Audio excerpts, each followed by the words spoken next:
This episode of Capes and Lunatics is brought to you by Tweaked Audio. Get awesome headphones, go to tweakedaudio.com and use the coupon code Southgate to get 30% off, free shipping, and a lifetime warranty. Or you can get there through the link on our website, southgatemediagroup.com.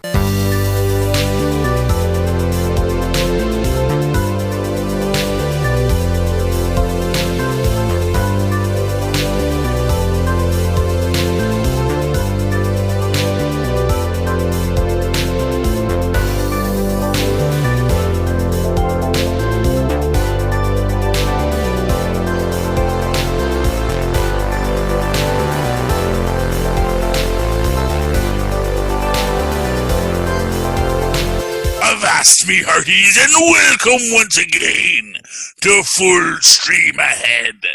I'm your host, Charlie, the Professor Esser, and with me as always is my skinny rich friend and first mate. It's Mozz. Hey, Mozzie, so glad to have you back. And once again, our special guest this evening, Gamer Toy Freddy. Hey, Gamer Toy Freddy, welcome to the show. For the first time. All right, tonight's episode is Chapter 12, The Siege. The Mandalorian rejoins old allies for a new mission. Ooh, director this week is Carl Weathers himself. Jon Favreau is getting our written by and our created bys, and George Lucas, of course, gets the based on Star Wars by credit this week. So this is a lot of fun. Of course, we have Mando returns to, where's he returned to? This isn't Tatooine. No, he's not going to Tatooine this one. This is the one where he goes to, the previous planet. The planet he starts out on. Where Carl Weathers and, Cara Dune. Cara Dune are there, and it's interesting because essentially what it is he comes there, I guess because he knows that this is where he can get the parts for his ship, because he needs to get his ship fixed, yeah. And wouldn't hurt to have a couple friendly faces around. Mm-hmm. And that is what he has to deal with here. And he knows he's down to throw down if he needs to. Exactly. But as it turns out, they actually want him to help them throw down. Well, yeah. And it is neat. And it is, but not for free. They are going to fix his ship. They are going to fix his ship. Which we've seen is not an easy task to accomplish, even with 1,000 credits. Well, not for nothing. These are, this is pre-imperial. This is a classic. He's like basically driving he's driving a 58 Cadillac everywhere he goes, and he keeps on getting it messed up. Getting him out of trouble. Yeah, but anyway, so he is there. He is, he's here, he's there, he's everywhere. Who are you gonna call second friend, Fred? Yes. That's our Mando for you. But they actually refer to Cara Dune as the Marshal in this one, which I thought was interesting. Because it shows that this idea of establishing a Marshal is pretty common among these worlds. But also within it, just this idea that, yeah, there are, because by the end of this there are Marshals and then there are Marshals. There are Marshals with badges, and then there are people that are just called the Marshal. Which I think is a very interesting distinction between the two, and one that we should explore later, or as time goes on. It's like deputized helpers, kind of deal. Well, what it is like essentially what it is of course Carl Weathers' character is he is now. And again, it's funny because you think about, he's running the planet, except he's not running the planet. He's running this one spaceport. Because in all of these planets, it's like there are these very small parts of the planet that we ever get to see, where there is this outpost on this planet. And really, if you think about it, probably most of this planet, thousands and thousands of miles of this planet, is completely... I mean, you can make this argument that probably most of the planet is completely unaware of the human presence in this part of the planet, Interesting. of the spaceport presence, because really, I mean, yeah, obviously they have speeder devices, they could fly all around the planet, but we really don't ever see them do that. We really see them kind of usually within a distance that you arguably could have walked if you had to. You know? Yeah. It's like, you know, it's interesting in that sense when you think about it, that really all of this fighting over planets, it's usually about, you know, probably maybe a few 100 miles of the planet, which is where the spaceport and the strategic value is. But anyway, in this moment, we have basically the Imperials, or the former Imperials, have a base on the far side of this planet. And as they're talking to Mando about what they need to do, because essentially what it is, in the last episode, Bo-Katan essentially told our Mandalorian friend where he can find a Jedi, where Ahsoka Tano, fan favorite Jedi, is currently hiding out. So he has to get his ship fixed so he can go find Ahsoka Tano and give her the child. In this moment, they're saying, "Well, look, what we need you to help us with is clearing out this last hive of rebels, or last hive of Imperials on our planet." Which is interesting, especially because if you think about it, like in the last time we saw this, you know, you had the whole Moff Gideon thing, an attempt by the Imperials to reinvade, and then they repel them. And for what it's worth, you have in this sense this idea that Moff Gideon plays a very long, Juan Carlos Esposito kind of game.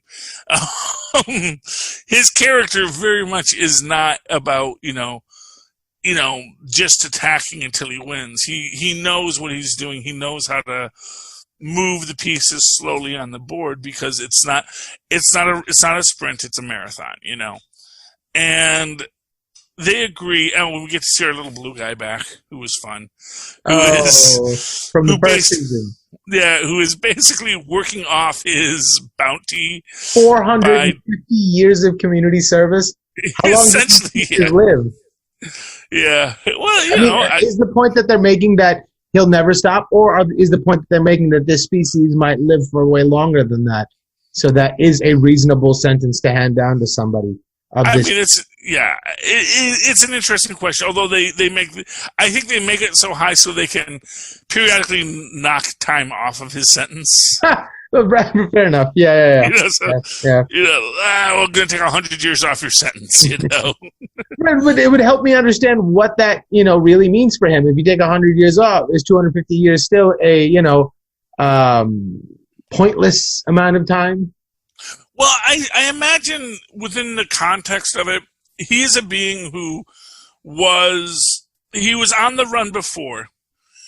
It's like, really, it's just about, okay, this puts me in a position where I theoretically could get away once I get the opportunity. And because there is no real law keeping me here, I can either make a break when I want to, or they're eventually just going to say, you know what, just go home.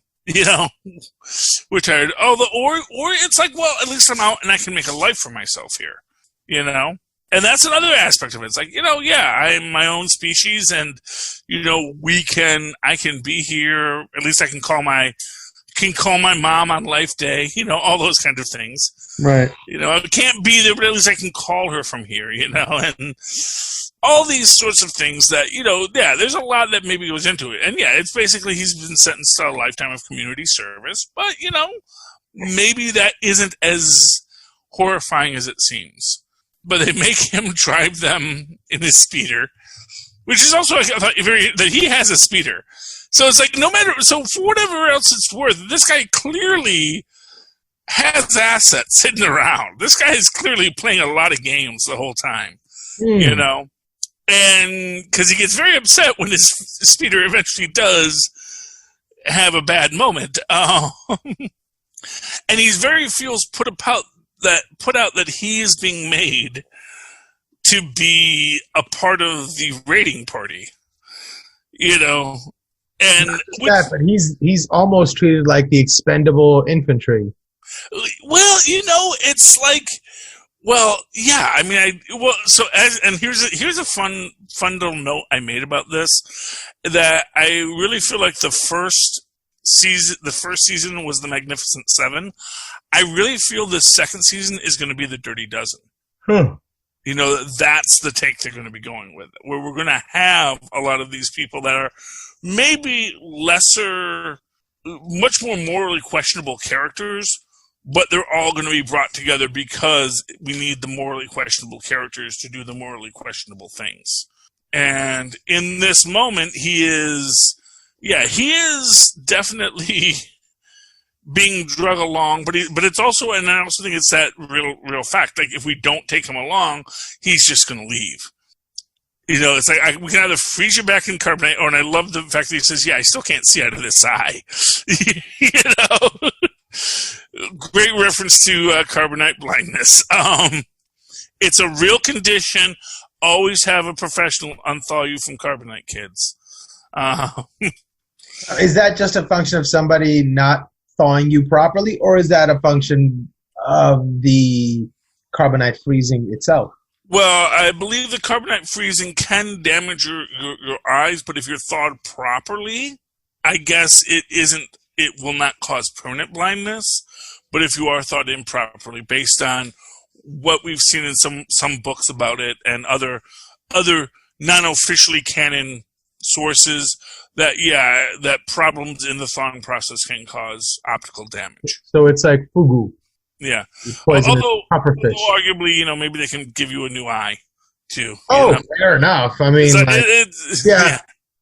Although again, that's one of those things. It's like, it's easy to get a new arm if you're a Jedi, but that poor guy in Mos Eisley Cantina who loses his arm, it might take him a couple of weeks to get a new arm. Hey, that's not that bad, really. Yeah. Or maybe his species can regrow arms. That's always a possibility too. Anyway, so they do go down to the Imperial base. Oh, and this is also where the blue guy comes in handy, because he's the lockpick. He's the guy who cracks codes and opens things. He's the thief. And in classic thief character style, in any proper raiding party, when we're doing our little dungeon crawl here, he doesn't really want to be there. He's a thief. He wants, he might, if he felt there was a real reward for him here, but he knows there's nothing of value in this place. But, our Mandalorian goes to the roof. They go in through the door. They meet up, and now and it's like just got a skeleton crew here. In fact, we see that really no one is there except for like a few troops, because even the scientist isn't there. We have an old message from the scientist to Moff Gideon that is the big reveal. It's like, what? Moff Gideon's dead. It's like, well, no, this is only 2 weeks old that he's sending a message to Moff Gideon. So clearly they're communicating. We do see our various clone slugs, which a lot of people feel look very Snoke-like in this moment.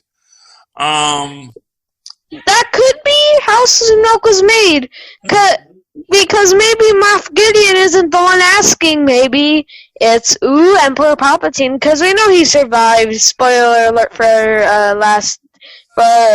Rise of Skywalker, but he alive. Yeah. At this point, we know that, so that's fair. But yeah, I mean, or even without that, we know that Snoke's around. So, but this idea of Emperor Snoke maybe being from that's a fan theory that's not really based in anything except for some of the clone slugs we see. So, what about what the scientist says about taking blood out of? He said that in this little clip, right? Right. I could only take out as much before the subject or the donor would die, so I could only take a little. So what is going on with that? Yeah, well, the idea is actually what they're saying is they don't want to kill the donor, which is the child, right? Because obviously you kill this is as Tristan, as Gamer Toy Freddy will tell us. This was one of the problems after Jango Fett died, was they lost the original materials in which they were growing parts for the clones. Actually, speaking of Jango Fett dying, apparently, I don't know if it's wait, no, it's not canon because Starkiller was in it. But Boba Fett found out that the Empire was making clones out. He thought they were making clones out of his father, but he realized that they were making clones out of him behind his back. And since they were making clones out of him, I think they all became like deformed, or they're like torturing them.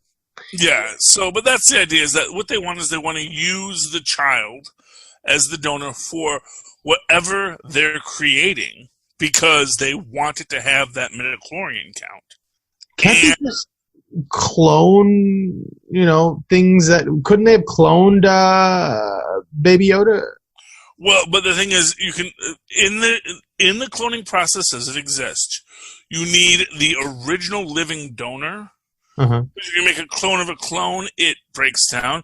But what is also important in this is when they're making these clone bits, they're actually using parts of it. They're not doing a straight clone. Which is essentially, Boba Fett is a straight clone of Jango Fett. He wasn't, he was born, he probably had a whole time where he was a baby, and he was growing as a natural being.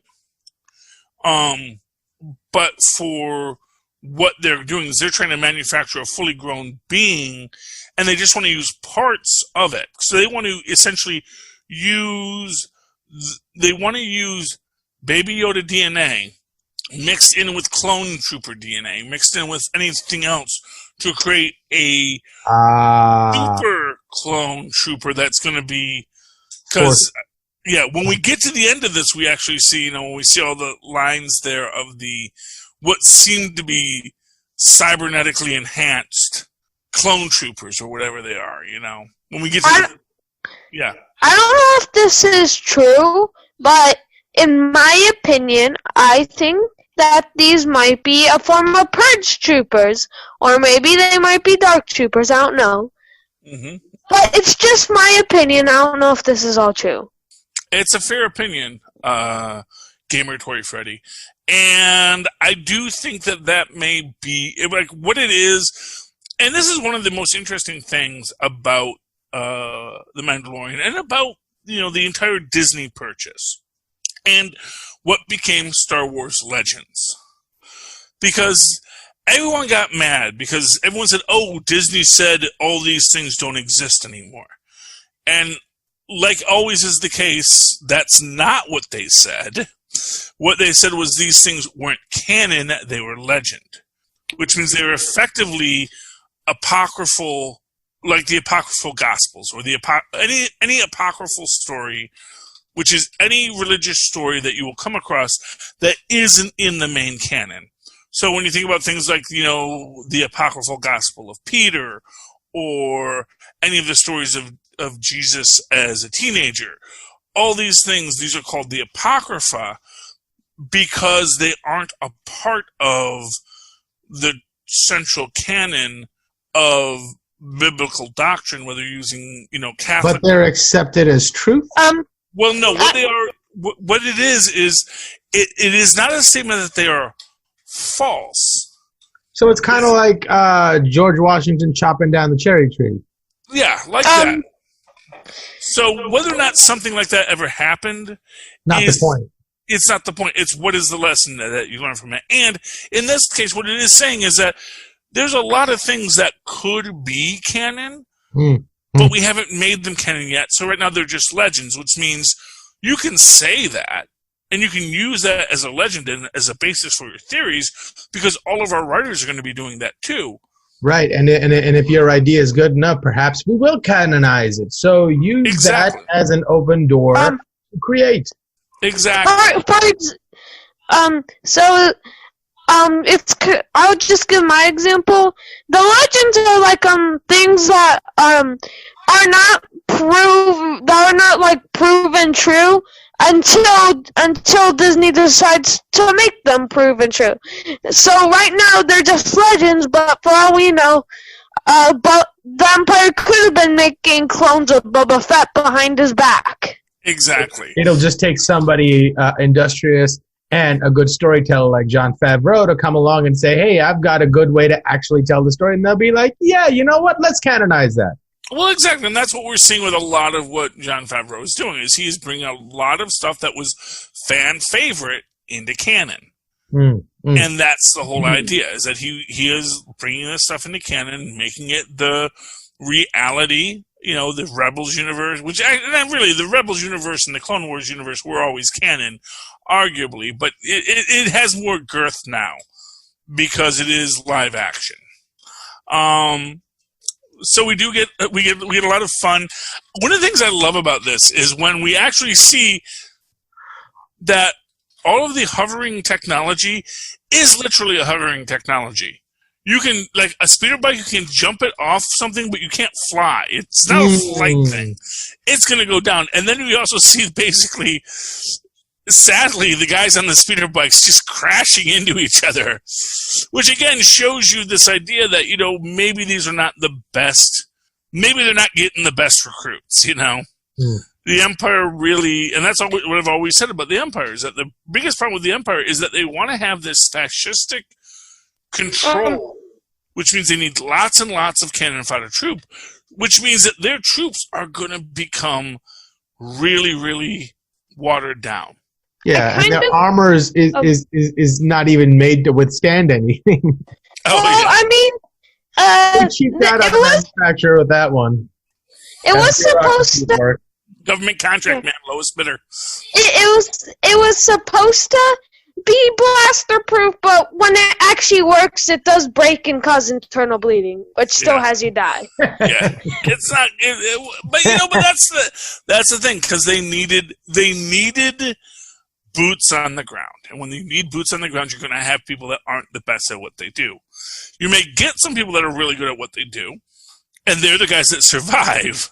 Well, the Scout Troopers were selectively chosen out of the best, but for all we know, the best of the best could have been, mediocre in our standards. Yeah, that's really the thing of it. And also, it depends on, because they have to be everywhere in the galaxy, you're not going to get 10 guys who are all the best all in the same spot, But because even if you find 10 guys who are all the best, you're going to send them to 10 different spots in the galaxy, hoping that their awesomeness will rub off on the mediocre troops you give them to command, But there were some actual good troopers. Some were actually able to shoot down snipers, or the stormtroopers that were in the start of the original trilogy did gun down all of the rebels in there. They did kill every single rebel except for Leia. Because those were essentially Darth Vader's elite, or Grand Moff Tarkin's elite troops. So he had the best. He had his Green Berets in there. And in this moment, what we're really seeing is just how spread thin they can get. But it's also a very cool thing, because of course they steal the troop transport, which was, I remember that toy. Richer kids than me had it, not me, but I did get to play with it because I was friends with richer kids than me. I remember the Dickies across the street. They had all the Star Wars stuff. They had the troop transport. They had the little guys. I remember another group up the another side of the street. The guy had the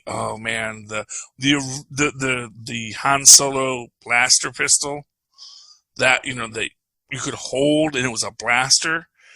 It wasn't like it was orange like it is nowadays. It was just a black, awesome blaster pistol. Alright, so you answered my question. I was going to ask, was this before where they had to make toy guns actually look like toy guns? No, this was back when you could have a toy gun that would get you shot for it.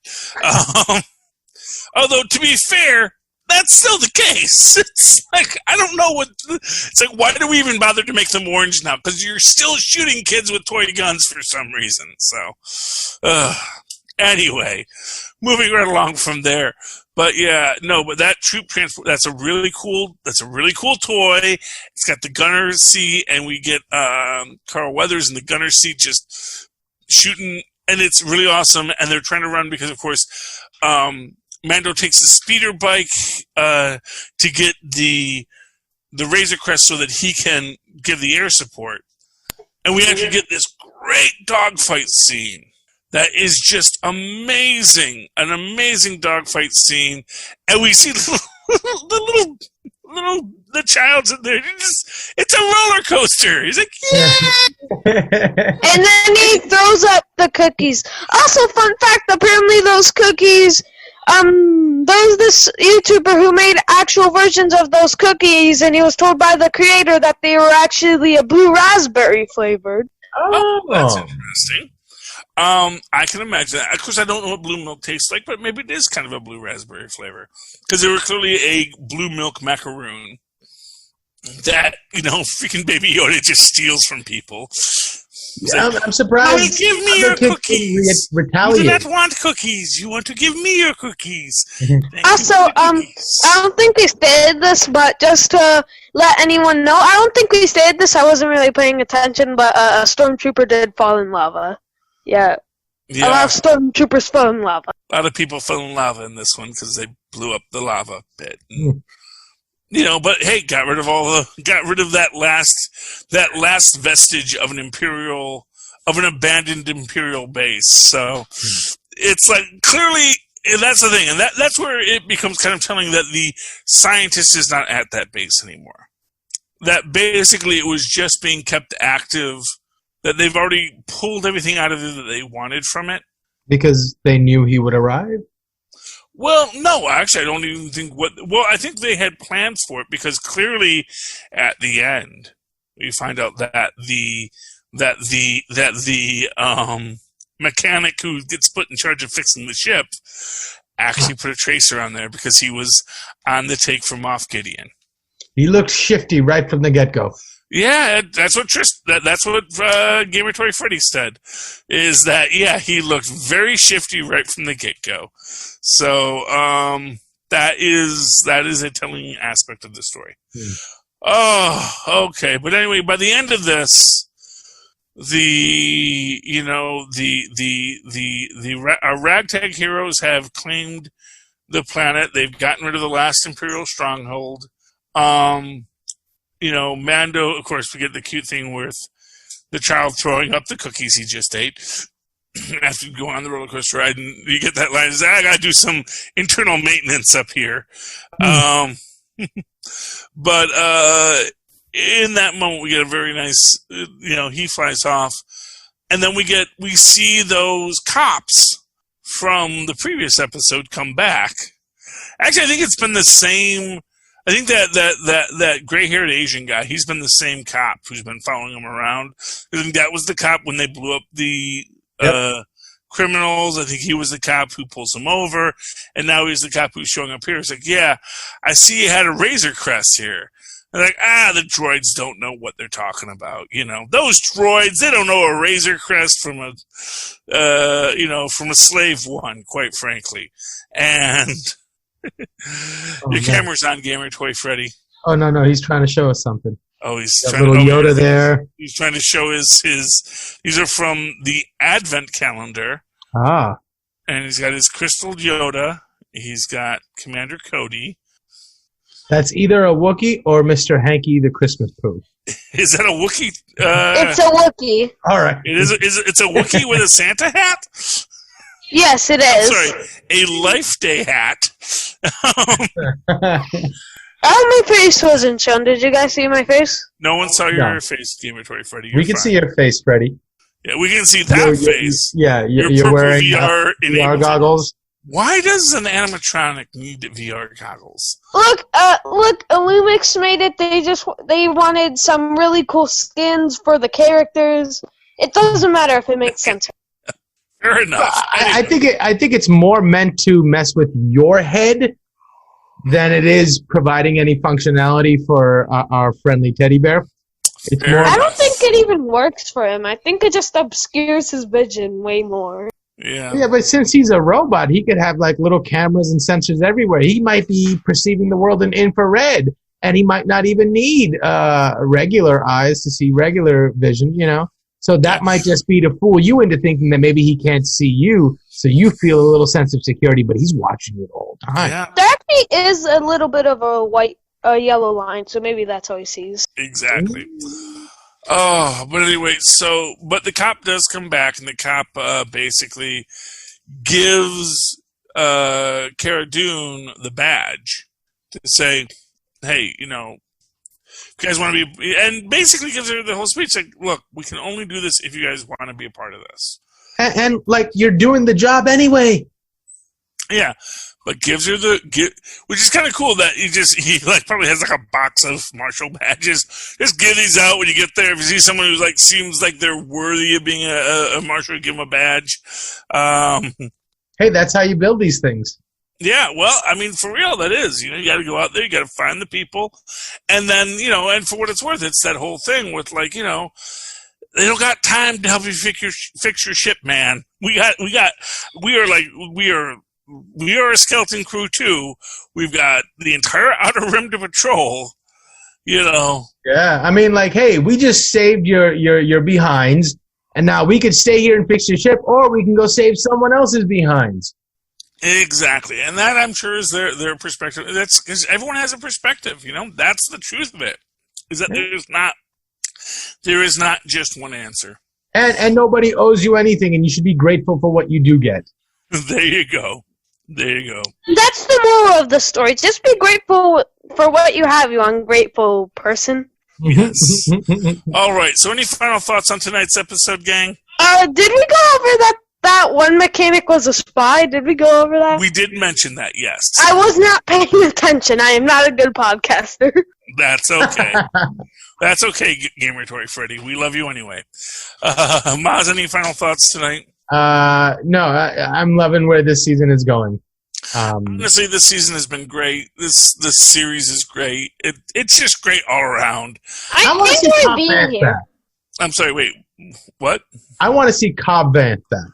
Cobb Vanth. Oh, yeah, the sheriff in that old town. Well, you know, you never know. Like I said, if the first season was the Magnificent Seven, this is the Dirty Dozen, and he seems a little dirty.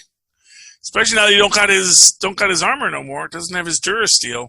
Yeah, he's a survivor. He knows how to get things done. Be an asset to any team.